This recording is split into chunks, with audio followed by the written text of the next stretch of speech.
सभी साथियों को नमस्कार। यूथ फाउंडेशन कोचिंग क्लासेस के इस ऑनलाइन डिजिटल प्लेटफॉर्म पे मैं आई के चौधरी एक बार फिर से आप सभी का स्वागत करता हूं।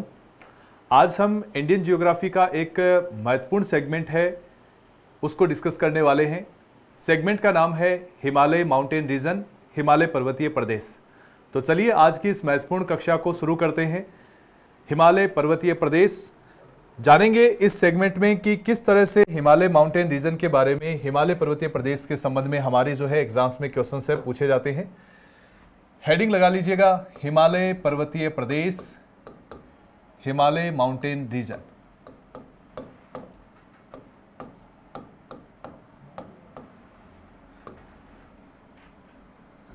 Himalaya mountain reason.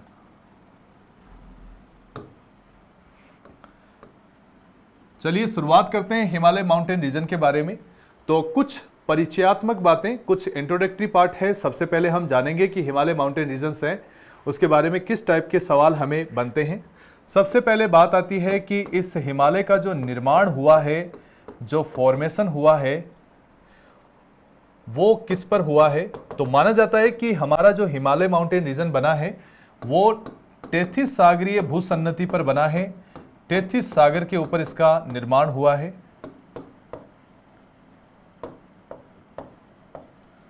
दूसरी बात आती है कि इसका जो है निर्माण काल क्या है, कौन से टाइम पीरियड में बना है। फॉर्मेशन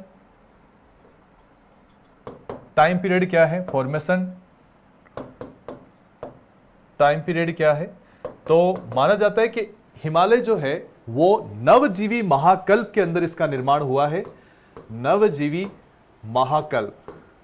हम जब पृथ्वी की आयु सारणी की बात करते हैं तो सबसे अंतिम जो आयु सारणी, मतलब हमारी पृथ्वी का जो लास्ट जो एरा है उसको हम नाम से जानते हैं नवजीवी महाकल्प, या इसको नाम से जाना जाता है सिनोजोइक एरा के नाम से इसको जानते हैं। ये होता है सिनोजोइक एरा।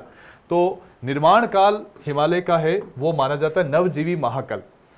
हम जब बात करते हैं पृथ्वी की आयु सारणी की, अर्थ स्टेबल की, तो उसके अकॉर्डिंग सबसे पहला जो समय है उसको हम बोलते हैं प्री कैम्ब्रियन काल, और सबसे लास्ट का जो समय है उसको हम बोलते हैं सिनोजोइक एरा या फिर नवजीवी महाकल्प के नाम से इसको जानते हैं। तो जो संरचनाएं प्री कैम्ब्रियन काल में बनी हैं उन्हें हम बोलते हैं पृथ्वी पर बनी हुई ये बहुत पुरानी संरचनाएं हैं। इसका एग्जाम्पल है जैसे अरावली। वहीं हम जब बात करते हैं नवजीवी महाकल्प की, तो नवजीवी महाकल्प में बनी हुई जो संरचनाएं हैं सिनोजोइक एरा के अंदर जो बनी हुई है, तो वो नई संरचनाएं मानी जाती है हमारी पृथ्वी पर बनी हुई, और उन्हीं में से एक संरचना है हमारा हिमालय। तो इसलिए जो है निर्माण काल के आधार पर हिमालय को बोला जाता है कि हिमालय कैसा पर्वत है, तो हम कहते हैं ये एक नवीनतम पर्वतमाला का उदाहरण है। नवीनतम पर्वतमाला का एग्जाम्पल माना जाता है। न्यू माउंटेन रेंज के नाम से इसको जानते हैं। न्यूली मेड जो है माउंटेन रेंज है ये, ठीक है। तो ये दो बात हो गई इसके इंट्रोडक्टरी पार्ट में कि एक तो निर्माण जो हुआ है वो किस पर हुआ है, टेथिस सागर पर, और दूसरी बात आती है कि निर्माण काल क्या है, तो हम कहते हैं सिनोजोइक एरा में बना हुआ ये नवीनतम पर्वतमाला है, ठीक है। चलिए अब एक और बात हमें जाननी है इसके परिचय में कि जो निर्माण जो प्रक्रिया है, फॉर्मेशन प्रोसेस क्या है, इसके बनने का प्रोसेस क्या है। तो जब हम हिमालय के निर्माण प्रक्रिया की बात करते हैं तो हिमालय जो बना है उसके संदर्भ में बहुत सारे अलग अलग जो विद्वानों की अलग अलग राय हैं, अलग अलग जियोलॉजिस्ट जो हैं वो अपनी अलग अलग राय रखते हैं इसमें। तो इनमें से कुछ थ्योरी है जो हमारे एग्जाम के पॉइंट ऑफ व्यू से हिमालय के निर्माण के संदर्भ में वहां से कुछ टर्मोलॉजी, कुछ जो है हमारे जो है क्वेश्चंस बनते हैं। तो देखिएगा, एक जो पहला जो थ्योरी है इसका नाम है वो है भूसन्नति सिद्धांत के नाम से इसको जानते हैं। भूसन्नति सिद्धांत नाम है इसका जियोसाइक्लाइन, नाम है इस थ्योरी का जियोसाइक्लाइन थ्योरी। दूसरी जो थ्योरी है उसका नाम है वो है अपना प्लेट विवर्तनिकी सिद्धांत। प्लेट विवर्तनिकी सिद्धांत नाम है इसका प्लेट टेक्टोनिक थ्योरी, ठीक है, तो ये दो थ्योरीज हैं जो हमारे हिमालय के निर्माण के संदर्भ में जानी जाती है, हिमालय किस तरह से इसका फॉर्मेशन हुआ है। तो चलिए आज हम जानते हैं सबसे पहले भूसन्नति सिद्धांत के बारे में कि भूसन्नति सिद्धांत है वो किस तरह से हिमालय के निर्माण को बताता है और प्लेट टेक्टोनिक है वो किस तरह से। चलिए तो जानते हैं सबसे पहले भूसन्नति सिद्धांत के बारे में। हिमालय का निर्माण है इस सिद्धांत के अनुसार कैसे हुआ है, इस थ्योरी के अकॉर्डिंग कैसे हुआ है भूसन्नति सिद्धांत।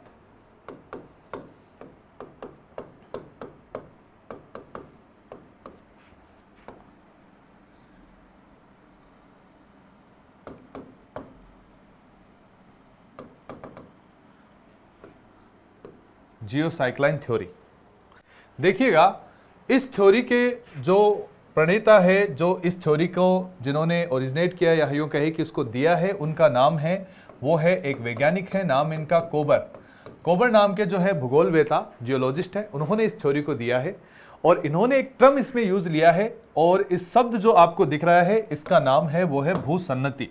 शब्द है यहां पर यूज लिया गया है इस थ्योरी में, वो है भूसन्नति। तो सबसे पहले हमें जानना है कि भूसन्नति होती क्या है और उसके बाद में इस सिद्धांत के बारे में हम समझेंगे। देखिएगा हमारी पृथ्वी के ऊपर कई बार जो है अलग अलग कारणों के चलते, प्राकृतिक कारणों के चलते बहुत बड़े चौड़ाई के अंदर जो बड़े गड्ढों का निर्माण या दरारों का निर्माण हो जाता है। तो ऐसी जो दरारें होती है उनकी चौड़ाई तो बहुत ज्यादा होती है लेकिन वो गहराई जिनकी कम होती है। तो इस तरह की दरारें होती है, उसको हम जो है सामान्य भाषा में बोल देते हैं छिछला गर्त या इसको सेलो डिप्रेशन के नाम से हम जानते हैं। ये होते हैं सेलो डिप्रेशन।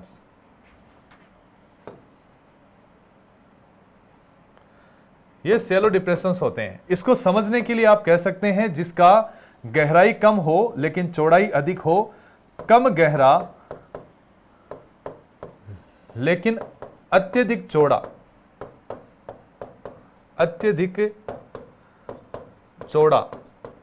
जो गर्त होता है, जो गड्ढा होता है, तो हम कहेंगे कि ऐसा गड्ढा जो क्या होता है लेस डीप बट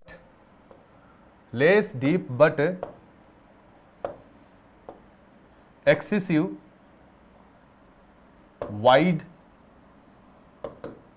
वाइड या विड्थ जो होती है इसकी बहुत ज्यादा होती है। तो ऐसे गड्ढे को हम जो है एक सामान्य भाषा में हम नाम देते हैं छिछला गर्त या इसको हम बोलते हैं सेलो डिप्रेशन।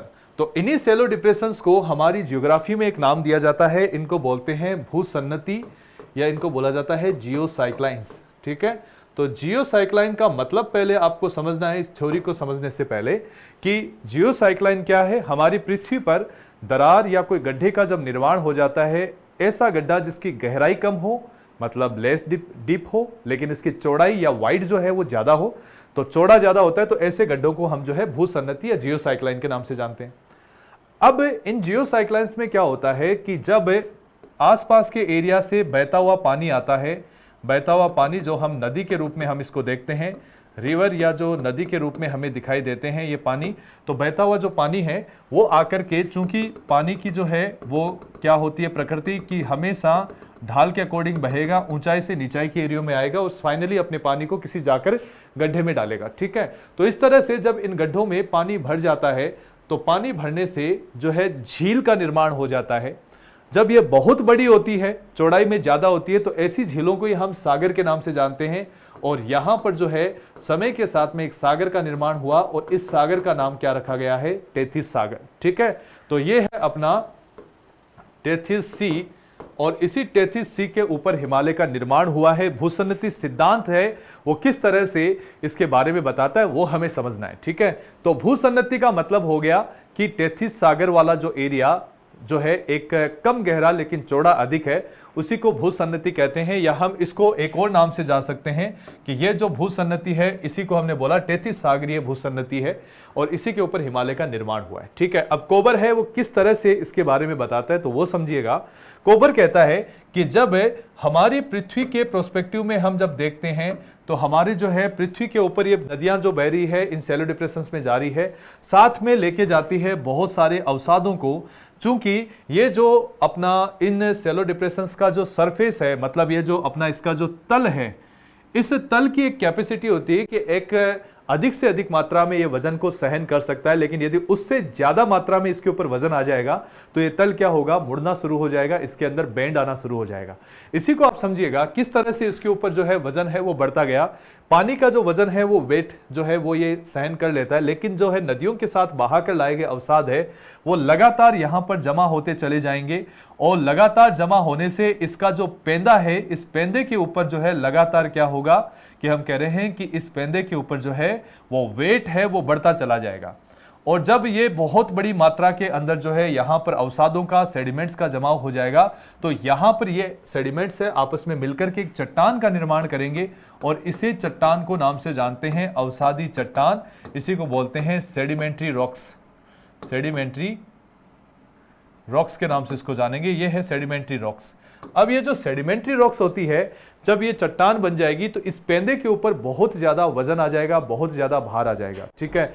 और ये पेंदा है वो क्या होगा, नीचे की तरफ है वो मुड़ना शुरू हो जाएगा। कोबर कहता है कि पेंदे के ऊपर वजन आने से ये पेंदा नीचे की तरफ मुड़ा।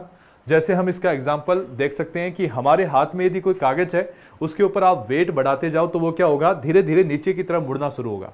दोनों तरफ से जिस किनारे को आपने पकड़ रखा है उस कागज के, तो वो किनारे क्या होंगे कि वो अंदर की तरफ है वो मुड़ना शुरू हो जाएंगे यदि पेंदा नीचे की तरफ जा रहा है तो सेम चीज यहां पर होती है कि टेथीस सागर का पेंदे के ऊपर इतना वजन आने से टेथीस सागर का जो पेंदा है वो नीचे की तरफ मुड़ेगा, और साइड की जो बड़ी दीवारें हैं वो अंदर की तरफ आना शुरू होगी। इसको आप यूं समझ सकते हैं कि मान लीजिए कि ये अपना जो है एक टेथीस सागर वाला हिस्सा है। मान लीजिए कि इसको आप जो है टेथीस सागर के हिस्से के रूप में देख रहे हैं। ये अपना टेथीस सागर वाला हिस्सा है, ठीक है। तो ये टेथीस सागर वाला हिस्सा है, लेकिन इसके पेंदे के ऊपर वजन ज्यादा आने से पेंदा नीचे की तरफ मुड़ेगा, मतलब ये मुड़ करके कुछ ऐसा इस तरह से दिखाई देने लगेगा, ठीक है। जब पेंदा नीचे की तरफ मुड़ा तो दोनों तरफ की वॉल है वो अंदर की तरफ आएगी, मतलब ये जो वॉल है वो कहां जाएगी, हमने कहा कि अंदर की तरफ जाएगी। जैसे इस तरह से अंदर की तरफ इनका मुड़ना शुरू हुआ, ठीक है। तो इस तरह से ये जो है वॉल है वो अंदर की तरफ मुड़ी। अब धीरे धीरे वॉल जब अंदर की तरफ आ रही है, चूंकि इनके अंदर अवसाद भरे हुए हैं, अवसादों से चट्टान बनी है, तो इसके ऊपर कोई जो है वस्तु जो चार दोनों तरफ से जो है उसको क्या कर रहा है, किया जा रहा है, उसके ऊपर प्रेशर लगाया जा रहा है। एक संपीड़न बल या प्रेशर फोर्स है जो इस पे इंप्लीमेंट हो रहा है, कंप्रेशन फोर्स है जो इस पे इंप्लीमेंट हो रहा है। तो इसमें क्या होगा कि ये जो अवसादी चट्टानें जो इसके अंदर है वो जो है उभर करके बाहर आने लगेगी, और इन चट्टानों में जो उभार आया, इन चट्टानों में जो उभार आया तो वो किस तरह से आया, तो देखिएगा अंदर की जो अवसादी चट्टानें हैं वो कॉर्नर की तरफ से मुड़ना शुरू हुई, और इस तरह से वो जमीन के बाहर आकर जो है इस तरह से हमें दिखाई देने लगी नीचे की तरफ। इसी तरह का जो है अवसाद है वो बना रहा, ठीक है। तो देखो सबसे ज्यादा जो है कंप्रेशन फोर्स या जो तनाव बल लगा है वो बेसिकली कहां लगा है, तो हम कहेंगे कि भाई जो दोनों तरफ से दीवारें अंदर की तरफ मुड़ रही है उस एरिया में जो है कंप्रेशन फोर्स है ज्यादा लगा। तो ये जो मुड़ी हुई जो हमें वस्तु दिखाई दे रही है, ये मुड़ी हुई वस्तु है, या हम कहें कि ये अवसादी चट्टानें जो मोड़दार रूप में हमें दिखाई दे रही है, इसी को हम जो है कहते हैं कि ये मोड़दार जो है चट्टानें हैं, या हम कहें कि ये मोड़दार जो है एक शंकुनुमा आकृति की जो है संरचनाओं के रूप में हमें दिखेगी, मोड़दार है। और इस तरह से मोड़दार चट्टानें जब हमें जमीन पर बड़ी बड़ी मोड़दार चट्टानें दिखती है, उन्हीं को हम पर्वत बोल देते हैं, तो इसलिए इसको बोलेंगे यह है एक मोड़दार पर्वत, लगातार पर्वत है तो इसलिए इसको बोलते हैं मोड़दार पर्वतमाला, ठीक है। तो कोबर कहता है कि भाई हमारा जो है हिमालय का निर्माण कैसे हुआ है, तो हिमालय का निर्माण होने का पीछे रीजन इसने दिया कि टेथीस सागरीय भूसन्नति के ऊपर बहुत सारे अवसादों का जमाव हुआ। अब जब अवसाद इसके ऊपर जमने लगे तो इसका पेंदा नीचे की तरफ और दोनों वॉल अंदर की तरफ आई, इसलिए एक कंप्रेशन फोर्स, एक जो है संपीड़न बल, दबाव बल पैदा हुआ, और इससे जो अवसाद थे वो बाहर निकले मुड़े हुई चट्टानों के रूप में, और यही मुड़ी हुई चट्टानें हमें मोड़दार पर्वतमाला के रूप में नजर आती है। और यही जो मोड़दार पर्वतमाला है जो एक हिस्से के रूप में हमारे भारत और अलग अलग देशों में, लगभग 7 देशों में इसका विस्तार है, इसे ही जो है नाम से जाना जाता है हिमालय। हिमालय पर्वतमाला के नाम से इसको जाना जाता है। तो इसलिए पूछा जाता है कि हिमालय पर्वतमाला है बेसिकली निर्माण प्रक्रिया के आधार पर किस तरह की पर्वतमाला मानी जाती है, तो हम कहते हैं मोड़दार पर्वतमाला का एग्जाम्पल है, ठीक है। तो ये है कोबर, और कोबर के द्वारा बताई गई एक थ्योरी जिसके अकॉर्डिंग हिमालय का निर्माण टेथीस सागरीय भूसन्नति पे हुआ है। हेडिंग जो है हम नोट के अंदर क्या क्या नोट करना है हमें, हिमालय का जो निर्माण हुआ है वो किस पर हुआ है, हिमालय का निर्माण टेथीस सागरीय टेथिस सागरीय भूसन्नति पर हुआ है। ठीक है, अब हिमालय का जो निर्माण टेथिस सागरीय भूसन्नति पर हुआ है वो किस रूप में हुआ है? तो हम कहते हैं कि निर्माण प्रक्रिया के आधार पर, ठीक है, दूसरे नोट की बात है कि वे निर्माण प्रक्रिया के आधार पर हिमालय को हम क्या बोलेंगे? तो निर्माण प्रक्रिया के आधार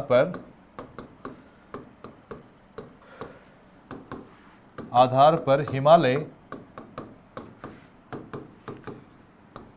वलित या हम कहें मोड़दार पर्वतमाला, इसको इंग्लिश में बोलते हैं folded mountain range, folded mountain range का उदाहरण है। ठीक है, का उदाहरण है। It is an example of folded mountain range. ठीक है, तो according to the formation process we can say that Himalaya is called folded mountain range. It is the example of folded mountain range. ठीक है, तो ये हमारा जो है हिमालय है, उसके बारे में हमने जो है एक थ्योरी, एक सिद्धांत देखा है जो कोबर ने दिया है, और कोबर के सिद्धांत के द्वारा जो है हिमालय एक फोल्डेड या वलित या मोड़दार पर्वतमाला के रूप में इसका निर्माण हुआ है। ठीक है, चलिए, लेकिन इस थ्योरी के बाद में भी जो है इस थ्योरी का फर्दर जो डेवलपमेंट आया, जो हरीहेंस मॉर्गन नाम के जो है मेन वैज्ञानिकों के द्वारा इसको दिया गया है, और इसको नाम से जानते हैं, वो है प्लेट टेक्टोनिक थ्योरी। इसको बोलते हैं प्लेट विवर्तनिकी सिद्धांत, प्लेट विवर्तनिकी सिद्धांत, plate tectonic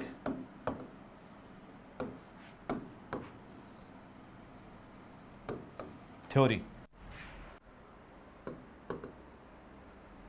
plate tectonic theory. क्या है प्लेट विवर्तनिकी सिद्धांत या प्लेट टेक्टोनिक थ्योरी? इसके बारे में हम जो है अब चर्चा करने वाले हैं।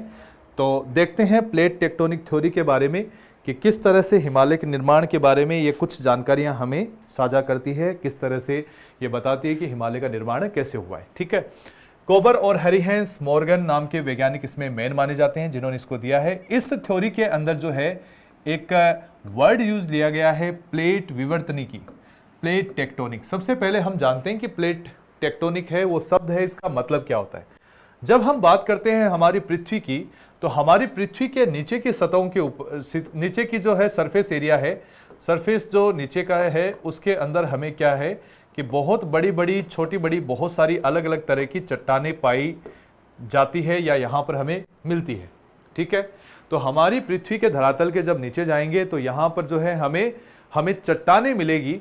कुछ चट्टानें छोटी भी हो सकती है, कुछ चट्टानें बड़ी, और कई बहुत ज़्यादा बड़ी, इतनी बड़ी कि कई महाद्वीपों का जो निर्माण है उससे एक पर्टिकुलर जो है उस पत्थर के ऊपर हो रखा है। ठीक है, तो ऐसे पत्थरों को या ऐसी चट्टानों को ही हम नाम से जानते हैं जो जमीन के नीचे जो दिखाई देती है, उसी को इस थ्योरी में नाम दिया गया है प्लेट। प्लेट जो रॉक्स होती हैं जो जमीन के नीचे दिखती है, उसी को इसमें नाम दिया गया है प्लेट्स। ठीक है, अब ये प्लेट टेक्टोनिक थ्योरी क्या कहती है कि सामान्य कंडीशन में ये जो नीचे की चट्टानें होती है वो इस तरह से हम जब देखेंगे सामने की तरफ से तो इसको इस तरह से दिखा सकते हैं कि भाई दो प्लेटें हैं, एक का नाम मैं ए दे देता हूं, एक का बी। हमेशा जो है बहुत सारी चट्टानें होंगी, वो क्या होगी कि अपने स्थिर अवस्था में रहेगी, स्टेबल होगी।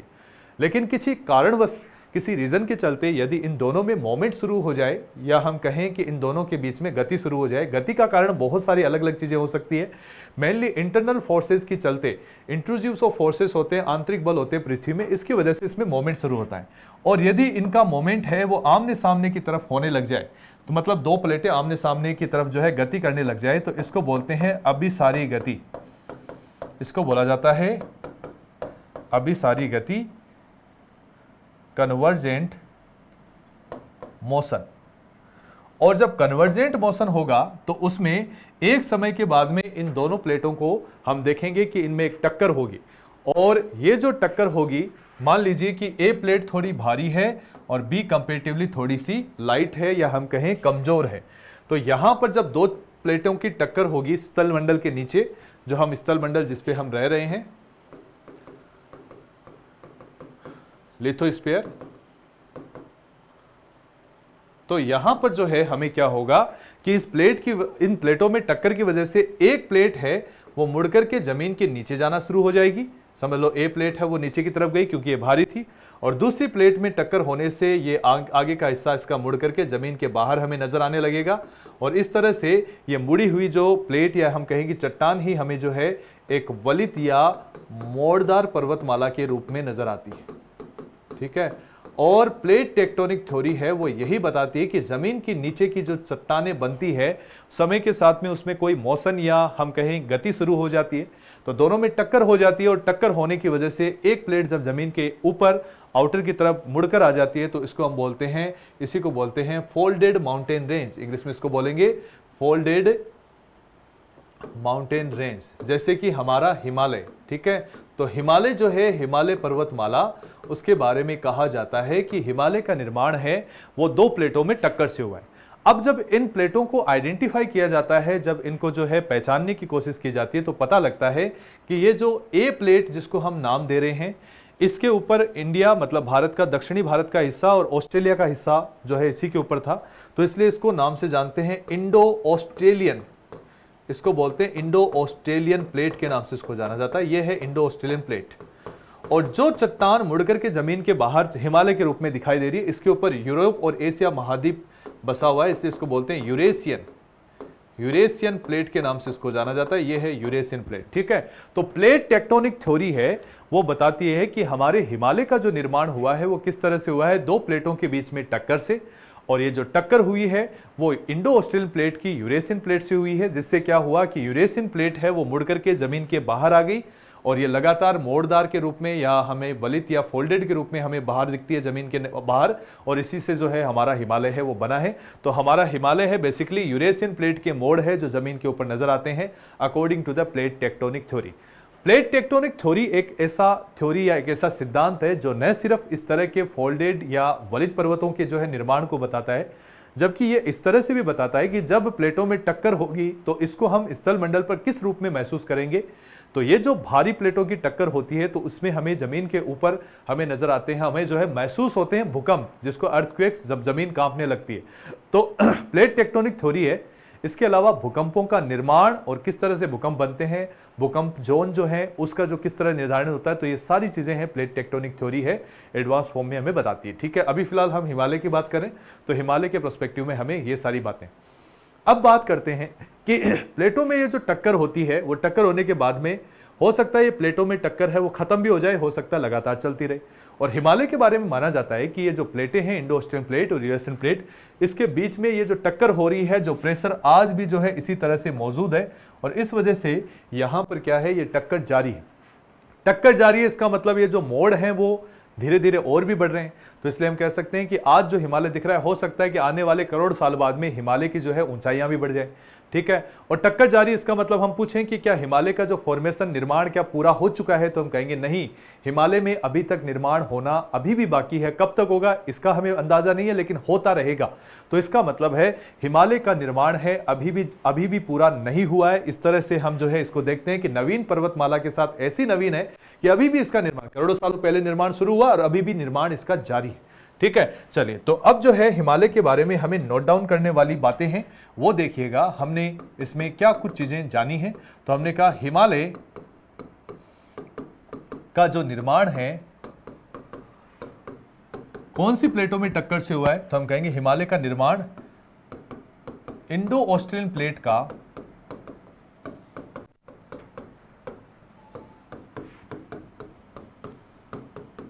यूरेशियन प्लेट से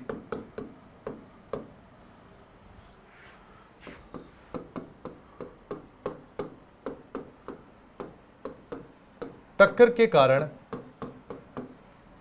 हुआ है।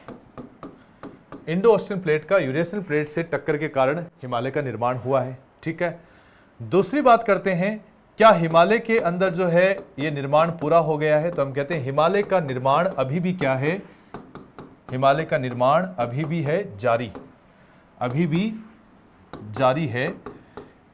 इट इज स्टिल कंटिन्यूअस, क्योंकि हिमालय के बारे में बोला जाता है क्योंकि प्लेटों के मध्य अभी ये जो टक्कर है, प्लेटों के मध्य अभी भी टक्कर, अभी भी ये टक्कर है हो रही है, ठीक है। अब यदि ये प्लेटों के मध्य टक्कर हो रही है तो इससे होगा क्या, तो हम कह रहे हैं कि इसको हम महसूस कर सकते हैं किस रूप में, भूकंपों के रूप में। तो इसलिए जब भारत में हम भूकंपों की बात करते हैं, अर्थक्वेक्स की बात करते हैं, तो भारत में जो सबसे ज्यादा भूकंपों के दृष्टिकोण से सेंसिटिव एरिया है वो हिमालय को माना जाता है, हिमालय पर्वतीय प्रदेश को, क्योंकि यहाँ हिमालय के अंदर जो है वो टक्कर जारी है प्लेटों के बीच में। दूसरा हम बात करते हैं कि भारत में जो भूकंपों के प्रोस्पेक्टिव से भारत को 4 भागों में बांटा जाता है, जोन 2, जोन 3, जोन 4 और जोन 5। जोन फर्स्ट पहले था, लेकिन जोन फर्स्ट का मतलब होता है सेफर जोन, लेकिन अब जो है भूकंपों के प्रोस्पेक्टिव से भारत का कोई भी हिस्सा सेफर नहीं है, तो इसलिए जोन फर्स्ट को जोन 2 में मिला दिया गया है। तो हमारे भारत में भूकंपों की दृष्टि से 4 जोन है, 2, 3, 4 एंड 5, ठीक है।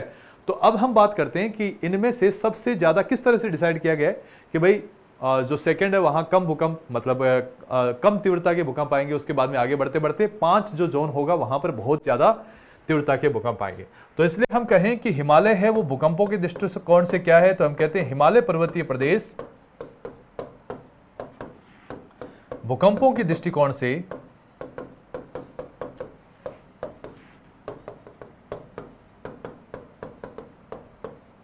सर्वाधिक संवेदनशील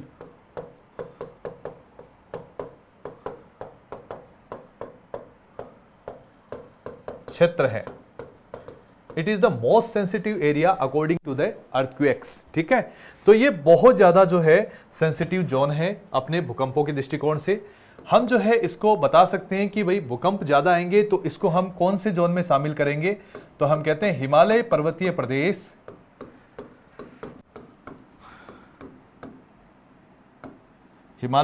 प्रदेश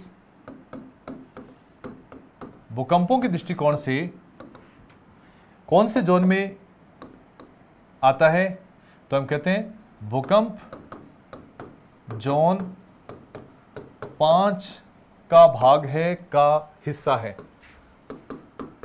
ठीक है, क्योंकि ये क्या है, मोस्ट सेंसिटिव एरिया है, ठीक है।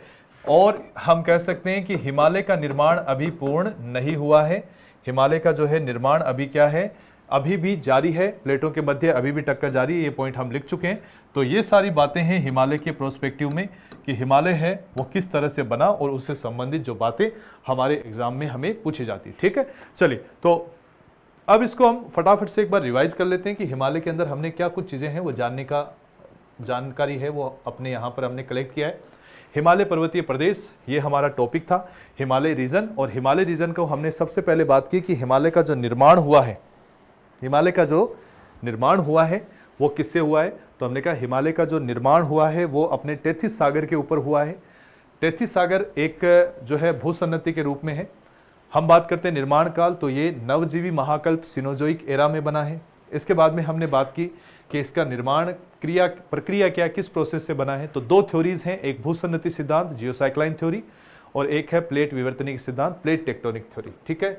जियोसाइक्लाइन में जो शब्द भूसन्नति है इसका मतलब क्या होता है कि पृथ्वी पर बने हुए कम गहरे लेकिन चौड़े गड्ढे, जिसको छिछला गर्त या सेलो डिप्रेशंस के नाम से हम जानते हैं, less deep but excessive wide जो गड्ढे होते हैं उनको हम जियोसाइक्लाइन कहते हैं। इन जियोसाइक्लाइंस में जो है पानी भरने से ये सागर बन जाते हैं, जिसको हम टेथिस सागर के नाम से यहाँ इसको संबोधित किया गया है, इसको जो है नाम दिया गया है। और इसी टेथिस सागर में जो है अवसादी चट्टानों के जमाव से जो है बाद में हिमालय जो है वो बना है। क्यों? क्योंकि इसका जो तल था वो इतने अवसादी चट्टानों के वजन को झेल नहीं पाया, इसलिए जो इसका पेंदा था, इसका जो सरफेस जो है बॉटम था वो अंदर की तरफ टिल्ड हो गया, मुड़ गया, और इसके मुड़ने से दोनों की वॉल्स जो साइड की थी वो अंदर की तरफ जो है वो भी जो है झुकी, और जब अंदर की तरफ झुकी तो अंदर की जो अवसादी चट्टानें थी वो बाहर निकलना शुरू हो गई, और बाहर निकली तो ये बाहर जो है मुड़ करके निकली जो मोड़दार पर्वतमाला के रूप में। और इसीलिए हिमालय का जो निर्माण है एक मोड़दार पर्वतमाला के रूप में या फोल्डेड माउंटेन रेंज के रूप में इसका फॉर्मेशन हुआ है।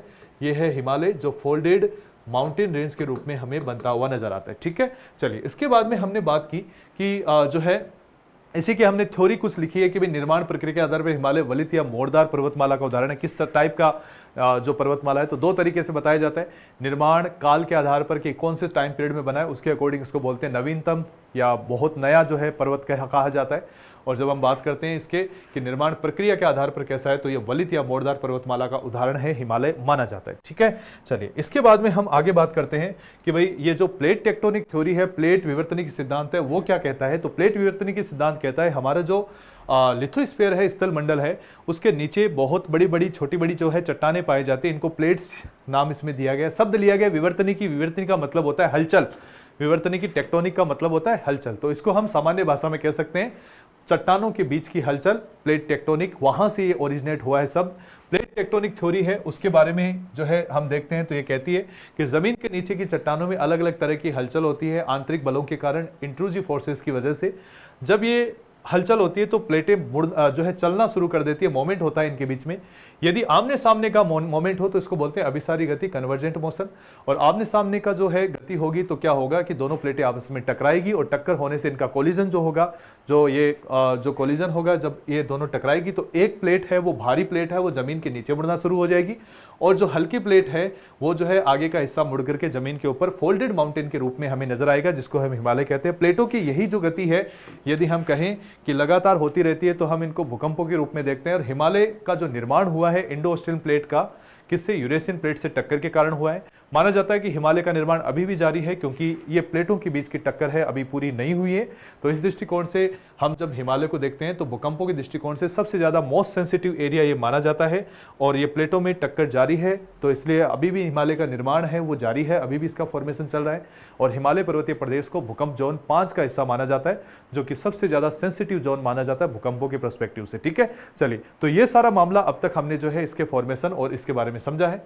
अभी हमें जो है आगे अब इसका कुछ परिचयात्मक हिस्से में देखते हैं कि किस तरह से ये फैला है, किस तरह से जो है हमें कुछ फैक्चुअल पार्ट्स के रूप में कुछ जो है आंकड़े तथ्यों में किस तरह के सवाल यहां से बनते हैं। ठीक है, तो हिमालय के बारे में कुछ और बेसिक जानकारियां हम जुटाने की कोशिश करते हैं। हिमालय पर्वतमाला,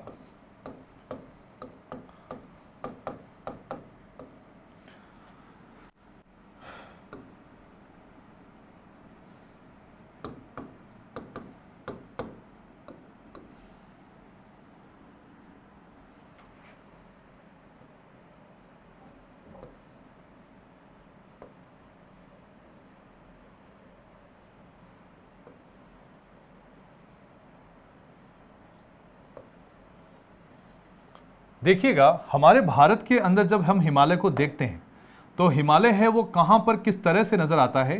तो हमें जो है हिमालय वो कुछ यहां पर लगातार फैली हुई पर्वतमालाओं के रूप में नजर आएगा। ठीक है, हिमालय है वो यहां पर जो है लगातार फैली हुई पर्वतमालाओं के रूप में नजर आएगा। बहुत सारी लगातार ऊपर से नीचे 6 पर्वतमालाएं रहे किधर, लेकिन अभी फिलहाल मैं एक पर्वतमाला को ले रहा हूं, जहां से हम इसकी शुरुआत को समझते हुए आगे बढ़ेंगे कि हिमालय के प्रोस्पेक्टिव में क्या कुछ चीजें हमें पूछी जाती। मान लीजिए ये जो पॉइंट है, यहां से हिमालय है वो शुरू हुआ है एक पर्वतमाला के रूप में, ये जो है लगातार आगे बढ़ता हुआ और यहां तक आएगा, और उसके बाद में इसका जो है वो विस्तार हो जाएगा इस तरह से आगे कुछ, और उसके बाद में ये कुछ इस तरह से लगातार फैलता हुआ, और ये कुछ जो है इस तरह से लगातार फैलता हुआ हमें नज़र आएगा। और इस तरह से ये जो है इसका फैलाव, या हम कहें कि एक्सपांसन, विस्तार हमें नज़र आता है। ठीक है, तो देखिएगा हिमालय है, मैंने इसका एक ही ब्रांच बनाया है, यहाँ से इसकी शुरुआत और यहाँ पर जाके ये एंड हो जाता है। ठीक है, तो अब देखिएगा हिमालय को ऐसा, वैसे इसकी मोटाई चौड़ाई ज़्यादा है, बस हम समझने के लिए कुछ चीज़ों को यहाँ से हमें फैक्चुअल आंकड़ों को कलेक्ट करना है। तो देखिएगा सबसे पहला आंकड़ा क्वेश्चन आता है कि हिमालय का जो विस्तार है, हिमालय का जो विस्तार है, एक्सपांसन है, वो कहां से कहां हम कंसीडर करते हैं एक्सपांसन। देखिएगा हिमालय का जो विस्तार है, इस जगह पर एक जो है यहां पर ये जो गोल, यहां पर हमने एक सर्कल के अंदर ये जो है यहां पर दिखाया, यहां से इसकी शुरुआत होती है, और इस जगह पर एक जो है वो लोकेशन है, इसको बोलते हैं पामीर, और इसको नाम दिया जाता है पामीर की गांठ। इसको बोलते हैं पामीर की गांठ। बेसिकली पामीर की गांठ है एक तिब्बत के पठार का ऊंचा उठा हुआ एक चट्टानी हिस्सा है। पामीर की गांठ, इसको इंग्लिश में बोलते हैं note of Pamir, note of Pamir के नाम से इसको जानते हैं, नोट ऑफ पामीर। बेसिकली ये जो है अफगानिस्तान, तिब्बत, चीन, थोड़ा सा हिस्सा जो है अपना तजाकिस्तान का और पाकिस्तान का इससे बाउंड्री शेयर करता है। 4 देशों के साथ में बाउंड्री शेयर करता हुआ तिब्बत के पठार का एक ऊंचा उठा हुआ भाग है पामीर की गांठ। तिब्बत के पठार को हम दुनिया का सबसे ऊंचा हाईएस्ट प्लेटू बोलते हैं और इसीलिए उसको दुनिया की छत का दर्जा भी दिया जाता है। उसी का और भी ऊंचा उठा हुआ जो भाग है पामीर की गांठ के नाम से जानते हैं। पामीर की गांठ इसलिए इसको बोला जाता है क्योंकि ये एक सेंटर पॉइंट माना जाता है और इस सेंटर पॉइंट के चारों तरफ अलग अलग क्षेत्रों में अलग अलग पर्वतमालाएं निकल रही है। जैसे हमारी ये हिमालय है, इधर की तरफ जाएगी, इधर क्युनलुन सान है, चीन की तरफ हम जाएंगे तब यहाँ पर क्युनलुन सान पर्वतमालाएं दिखाई देगी। इधर जो है हमें हिंद कुश पर्वतमालाएं अफगानिस्तान की तरफ, इधर जो है किरथर और सुलेमान की पहाड़ियां पाकिस्तान की तरफ हमें जाती हुई नजर आएगी इस पर्टिकुलर पामीर के पॉइंट से। तो चूंकि अलग अलग डायरेक्शंस में जाने वाली जो पर्वतमालाएं हैं उनके बीच का सेंटर पॉइंट है, या यूं कहें कि इनको बांधे हुए है, तो इसलिए इसको जो है पामीर की गांठ या नोट ऑफ पामीर के नाम से भी जानते हैं। ठीक है, चलिए, तो ये है पामीर की गांठ और इसी पामीर की गांठ से हमारे हिमालय का जो है वो शुरुआत हो जाती है और लास्ट में जाके हिमालय है वो अपने इन क्षेत्रों से निकलता हुआ भारत, फिर तिब्बत, चीन और इधर जो है नेपाल, भूटान, इसका चौड़ाई होगी तो नेपाल भूटान वाले एरिया में ये कवर करेगा। इसके बाद में भारत के इन हिस्सों में जाता हुआ इधर म्यांमार की तरफ लास्ट में चला जाएगा। ठीक है, तो इस तरह से जब लास्ट हिस्से की हम बात करते हैं, ये वाला जो लास्ट हिस्सा है इसका, ठीक है, इस लास्ट हिस्से की बात करेंगे तो ये जो है हिमालय का हिस्सा जो म्यांमार के अंदर है, म्यांमार देश में, यहां पर इस पर्वतमाला का नाम है अराकोन, अराकोन योमा पर्वतमाला। इसको बोलते हैं अराकोन योमा पर्वतमाला। ठीक है, तो ये अराकोन योमा। तो हम जब विस्तार की बात करेंगे तो हम कहेंगे कि भाई जो हिमालय का जो विस्तार है, हिमालय का जो विस्तार है वो कहां से कहां है, तो हम कहेंगे पामीर की गांठ से, पामीर की जो गांठ है, नोट ऑफ पामीर, पामीर की गांठ से लेकर इसका जो है विस्तार कहां तक दिखता है, तो हम कहते हैं अराकोन योमा पर्वतमाला तक, अराकोन योमा पर्वतमाला तक जो है इसका विस्तार दिखता है। अराकोन योमा पर्वतमाला म्यांमार के अंदर, इसके बीच में फैला हुआ है। अब हम बात करते हैं कि अराकोन योमा और पामीर की गांठ के बीच में हमारा हिमालय है वो कितना एक्सपांडेड है, कितना जो है इसका लंबाई कितनी है, यहां से लेके और यहां तक जब हम इसकी लंबाई की बात करते हैं। ठीक है, यहां से लेकर और यहां तक की लंबाई। ठीक है, तो अब इस लंबाई को बेसिकली 2 प्रोस्पेक्टिव से हमें जानना है। इस हिमालय की जो लंबाई है वो किस तरह से हमें पूछी जाती है, तो देखिएगा हिमालय की जो लंबाई है, जो दूसरा फैक्ट पूछा जाता है कि हिमालय की टोटल लेंथ कितनी है, तो लंबाई है हमें, यदि पूरे हिमालय की हम बात करेंगे तो ये जो है 2500 किलोमीटर, 2500 किलोमीटर लंबा है। वहीं इसकी लंबाई को आप जब देखोगे तो कुछ लंबाई है वो भारत से बाहर है, इधर की तरफ और इधर की तरफ। इसको यदि हम हटा दें जो 100 किलोमीटर के आसपास है, तो हमारे भारतीय क्षेत्र में जो इसकी लंबाई आती है, तो भारतीय क्षेत्र में इसकी जो लंबाई है, तो भारत में जो इसकी लंबाई मानी जाती है वो कितनी मानी जाती है, तो हम कहते हैं 2400 किलोमीटर लंबाई के अंदर जो है भारत के अंदर फैला हुआ है। तो लंबाई का संदर्भ ज्यादातर हमें दोनों तरफ से दिया जाता है, कभी 2500 किलोमीटर, 2500 किलोमीटर, 2500 किलोमीटर और भारत के प्रोस्पेक्ट में 2400 किलोमीटर। तो हम जो है दोनों के प्रोस्पेक्ट में आपको ध्यान रखना है इसकी लंबाई है, ये कुछ इसका लंबाई। ठीक है, अब बात आती है इसकी ऊंचाई की। जब हिमालय पर्वतमाला की बात करते हैं तो इसकी ऊंचाई इस तरह से हमें दिखाई देगा, कहीं से ऊंचा है, कहीं पर छोटा है, कहीं पर बहुत ऊंचा है, इस तरह से दिखाई। तो इसलिए जब ऊंचाई की बात की जाती है तो ऊंचाई को ऊंचाई के रूप में हम औसत ऊंचाई के रूप में बताया जाता है, क्योंकि एक पर्वतमाला की एक ऊंचाई बताना पॉसिबल नहीं है। तो इसलिए इसकी औसत ऊंचाई की बात कर लेते हैं। इसकी जो है एवरेज जो है हाइट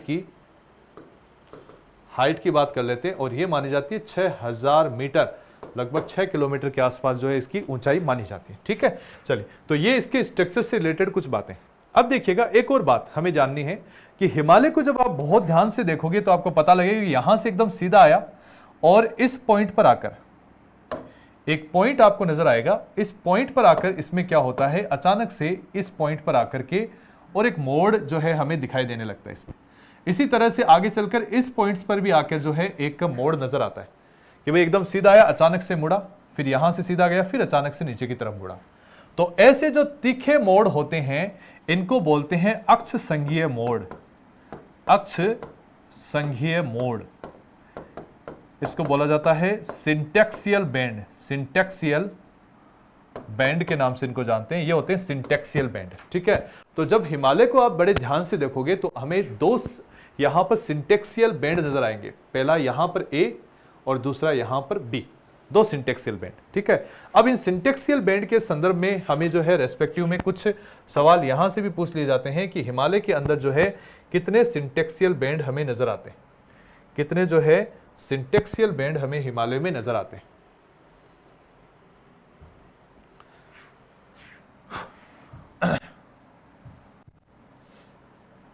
चलिए देखते हैं सिंटैक्सियल बैंड। सबसे पहले तो आपको समझना है कि सिंटैक्सियल बैंड होते क्या है। तो सिंटैक्सियल बैंड का मतलब होता है तीखे मोड़, शार्प बैंड, और ये हिमालय में हमें दो दिखाई देते हैं। ठीक है, अब इनको लिख लेते हैं कि कौन से हैं ये सिंटैक्सियल बैंड दो। तो हम कहेंगे कि हिमालय के अंदर जो है अक्ष संघीय मोड़,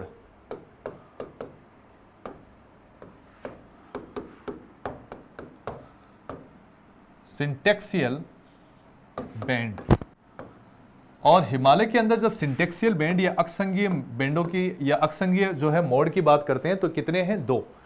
पहला ए पॉइंट पर दिखाया और दूसरा बी पॉइंट पे, जो स्टार्टिंग में है ए पर। यहां पर एक जो है जगह है जहां पर पर्वत चोटी है, नाम इसका नंगा पर्वत चोटी। नंगा पर्वत चोटी जो नंगा माउंटेन रेंज है, पाक अधिकृत कश्मीर वाले हिस्से में ये स्थित है। तो यहां पर पहला सिंटैक्सियल बैंड हमें नजर आता है, और दूसरा जो है वो हमें दिखाई देता है नामचा बरवा। नामचा बरवा पर्वत चोटी, नाम है इसका नामचा बरवा माउंटेन पीक पर्वत चोटी, और ये कहां दिखाई देती है? तो हम कहते हैं ये है अरुणाचल प्रदेश में। ठीक है, तो इस तरह से हमें जब हिमालय की हम बात करते हैं तो हिमालय बेसिकली हमें जो है वो यहां पर हमें दो बैंड यहां पर हिमालय के नजर आते हैं। पहले बैंड का नाम है वो है नंगा पर्वत चोटी वाला, और दूसरा है नामचा बरवा, जिनको सिंटैक्सियल बैंड हम कहते हैं। ठीक है, चलिए इसके बाद में एक बात आती है कि हिमालय की जो चौड़ाई है वो किस तरह से हम डिफाइन करेंगे।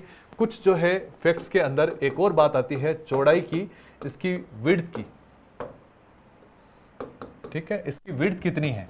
तो हिमालय की जो सबसे ऊपर वाली माउंटेन रेंज को आप देखोगे तो वो कुछ इस तरह से आगे बढ़ती है, और इधर वाली जो है नीचे वाली जो सबसे नीचे की वो कुछ इस तरह से आगे बढ़ती है। ठीक है, तो हम कहें कि यदि इसके दो भाग कर लें, समझ लो कि यहां से बीच से मैंने दो भाग कर लिए, एक इधर वाला भाग और एक इधर वाला भाग। इधर वाला डायरेक्शन कौन सा है? तो हम कहेंगे ये पूर्व डायरेक्शन है, ईस्ट डायरेक्शन है, और इधर वाला कौन सा है? पश्चिम है, मतलब वेस्ट डायरेक्शन है।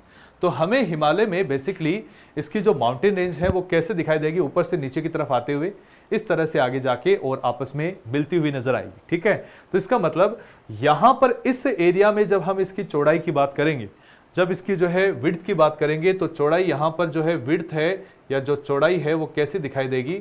तो हम कहते हैं चौड़ाई इस एरिया में ज्यादा नजर आएगी, और जबकि इधर वाले एरिया में जो विड्थ या जो चौड़ाई की हम जो बात कर रहे हैं वो कैसी नजर आएगी? कम नजर आएगी। तो हम कहें कि हिमालय की जो चौड़ाई है वो कैसे हम डिफाइन करेंगे? तो हिमालय की चौड़ाई को हम बताते हैं कि इसकी जो चौड़ाई है वो कितनी है। तो हम कहते हैं कि 150 से लेके लगभग 150 से लेकर के और कितनी है? तो हम कहते हैं 400 किलोमीटर चौड़ा है।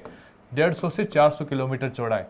वहीं हमें बात करनी है कि पूर्व दिशा में जो है वो कितना दिखाई देगा और पश्चिम में कितना दिखाई देगा। तो जब हम बात कर लेते हैं इसके कि भाई पूर्व दिशा में कितना ये दिखाई देता है, तो देखिएगा पूर्व दिशा के अंदर जो है और पश्चिम दिशा में किस तरह से हम डिफाइन करेंगे। पश्चिम में और इधर वाली पूर्व डायरेक्शन में, तो हमने कहा पश्चिम में इसकी चौड़ाई है वो क्या है? अधिक है, और इधर वाली में चौड़ाई क्या है? कम है। ठीक है, अब यहां से क्या होता है, चौड़ाई के बारे में आपको जो सवाल बनता है वो स्टेटमेंट बनते हैं कि भाई हिमालय में जब हम वेस्ट से ईस्ट की तरफ जाएं या पश्चिम से पूर्व की तरफ जाएंगे तो इसकी चौड़ाई कैसी दिखाई देगी? तो हम कहते हैं कम होती हुई चली जाएगी, इट विल डिक्रीज।